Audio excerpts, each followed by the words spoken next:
Shalom, y'all. I wanted to make a quick video to show you how I make my own toothpaste powder, or tooth powder, tooth cleaning powder, whatever, whatever you want to call it. First of all, you might ask, well, why would I want to make my own toothpaste or tooth cleaning powder if I can buy my toothpaste in the store? That's a good question. You should be asking yourself. Most of the commercially sold toothpastes will contain fluoride or other toxins, some unnecessary ingredients, some questionable ingredients, and I would strongly suggest that you do your research and find out what ingredients are in your toothpaste. And it's not enough to just look at the box and say, oh, look, it says, tooth whitening, or it's for sensitive teeth, or anything like that. Don't rely on the box or the commercial, because that is very misleading. Go to your bathroom, get your toothpaste, or the box or the tube, and look up each individual ingredient on your internet browser, internet search engine, and look for yourself. Do some research. Fluoride, which is touted by some dentists and many toothpaste manufacturers as being helpful for preventing cavities, is actually not. It doesn't prevent cavities. It actually causes a lot of harm.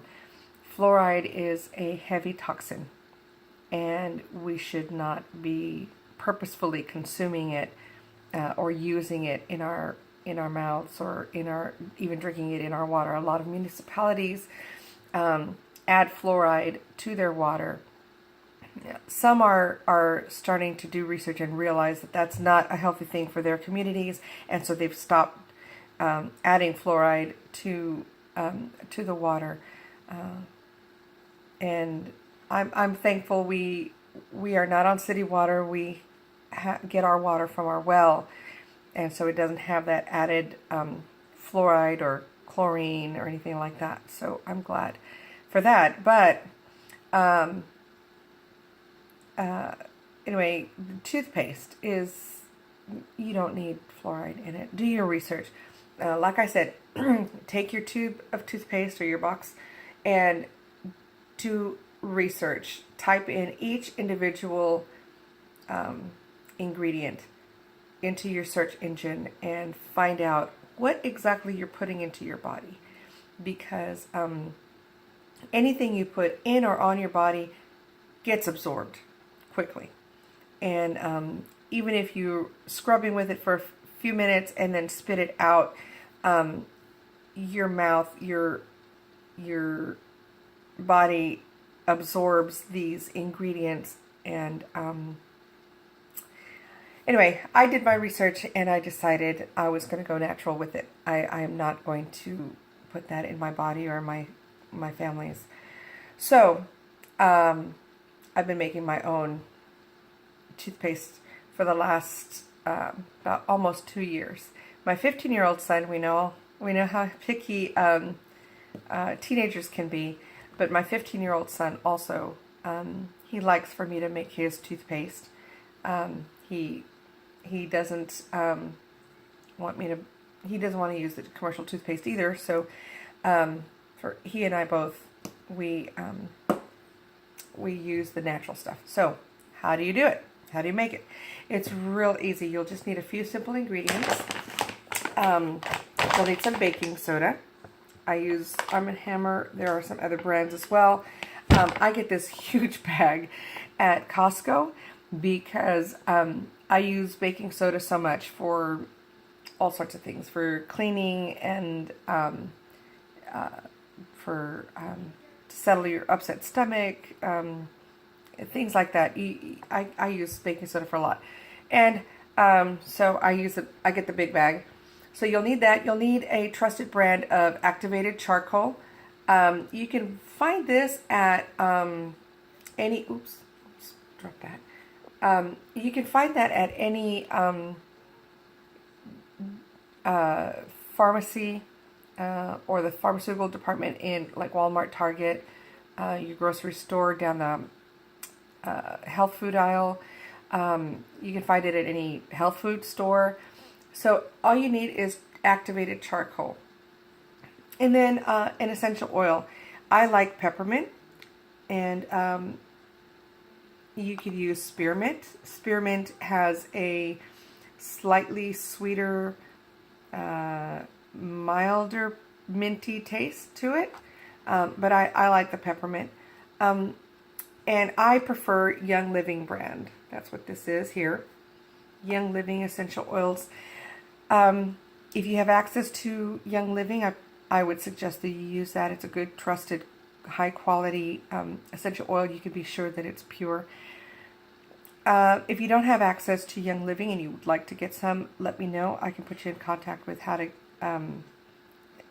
get your own Young Living essential oils and products.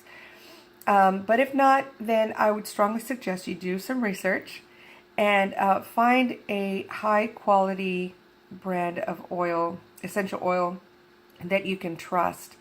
A lot of what you get off the shelf at a grocery store or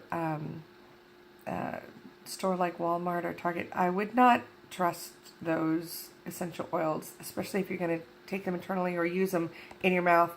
A lot of those essential oils have fillers, synthetic ingredients, toxic ingredients, things that you just don't want in your body. So I would suggest that you use Young Living or another high quality essential oil from a company you can trust, okay, to give you the pure essential oils. Because we all know, just because a box or a label says pure, even it says 100% pure, doesn't always mean that. So don't trust what the company will say. Do your research and find good quality essential oil. I use a this plastic container jar. You can use a baby food jar if you prefer to use glass. And then I just take my, let's just get right to it. I take my baking soda and just put it right in there.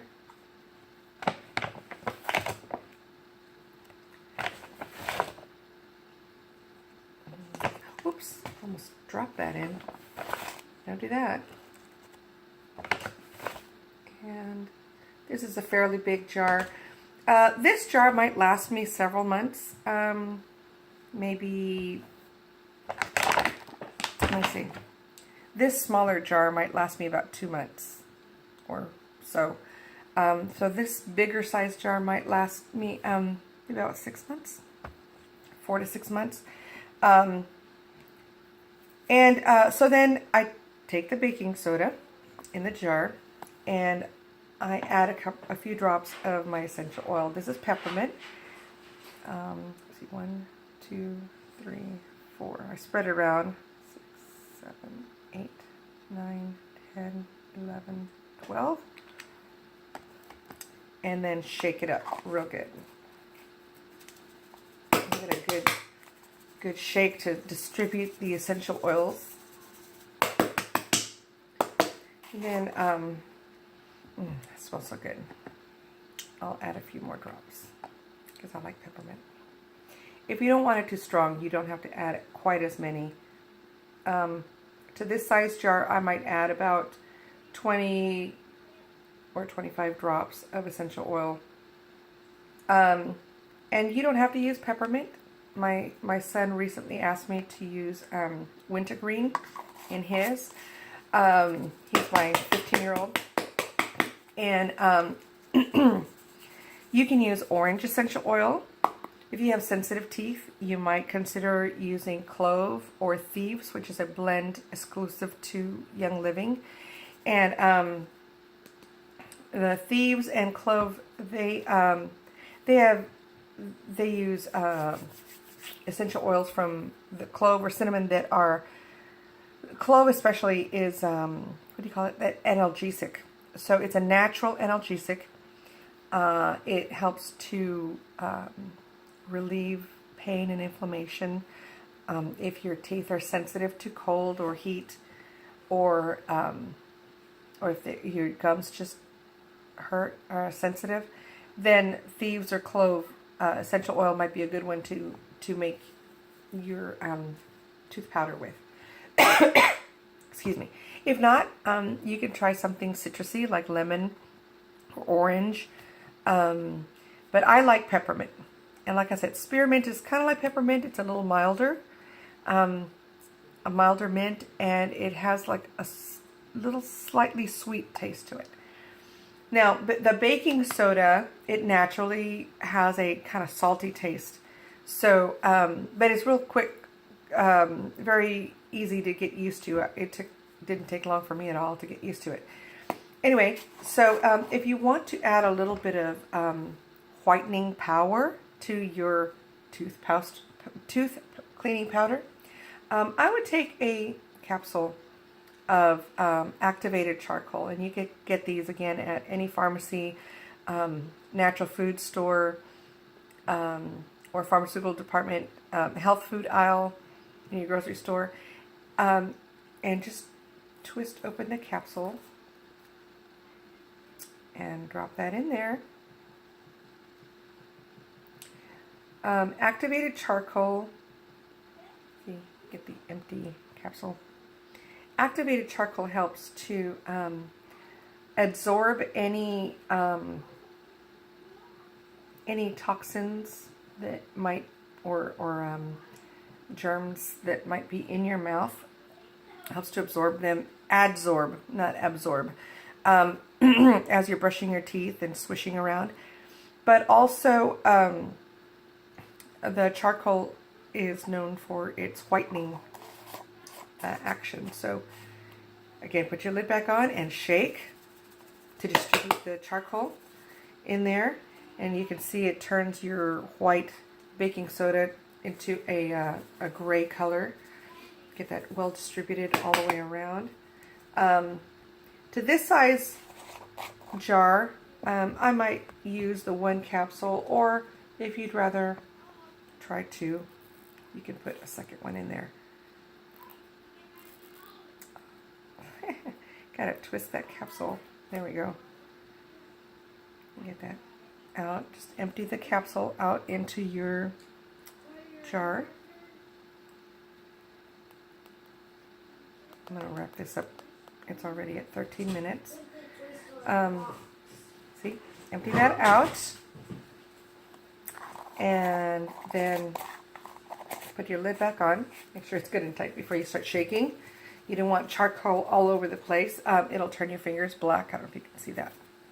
And it's hard to get out of your clothes if you do get it in. It'll wash out, but you know, you don't want to get it and stuff. Anyway, so that's the tooth powder. It takes all of maybe 2 minutes or less to make it, and it's real easy. It's all natural. You know what ingredients go in there, just 3 ingredients, right? Or 2 if you don't want to use the activated charcoal. And this size jar might last me, I think this is maybe a 4-ounce jar, might last me about probably 5 to 6 months. I really think, because this is a 2-ounce jar, I think, and it'll last me maybe 2 months, 2.5. So I think this will probably last me close to 6 months, 5 maybe. Anyway, it's simple, it's easy, it costs you pennies to make. You probably already have baking soda and maybe even activated charcoal in your pantry, and then a few drops of your essential oil to help clean and freshen your mouth. Peppermint is also a good breath freshener, so that's an added plus there. And how do you use it? Well, you just get your toothbrush, my toothbrush, my spoon, get your toothbrush wet, tap off any excess water, dip it into your tooth powder, and scrub away. And then rinse as usual. It's real easy to use. Your tooth powder stays dry, which is good because only whatever gets wet in the tooth powder, whatever tooth powder that gets wet sticks to your toothbrush. So then, it stays dry.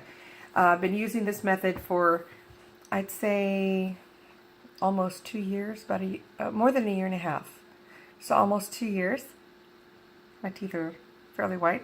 They're not supposed to be, your teeth, I've seen that commercial. There's a commercial that says, do the napkin test. Our teeth are not supposed to be bleached white. Okay? That's not a natural color. Our teeth are bone. And bone is naturally I guess it's not exactly pure white, and so it shouldn't be. Neither should our teeth. That's something that the toothpaste companies have come to, and dental manufacturers. They make these tooth brighteners or whiteners and these gels and creams and whatever's. That's not natural, and it's not going to be good for you. Anytime you introduce those kind of chemicals, synthetic chemicals and toxins into your system, that's why our people are so chronically ill, because we use so many things we introduce into our bodies or put on our bodies that is so unnatural, so bad for us. So do your research as always. Don't just take my word for it. Don't take the company's word for it either. Do your own research. Find out what is in the stuff you're putting in your body. Okay? Anyway, I hope you enjoyed the video. Shalom. Have a good time. You might be watching this during the week or evening or weekend or whatever. Enjoy your family and go natural. It's good for you. Shalom.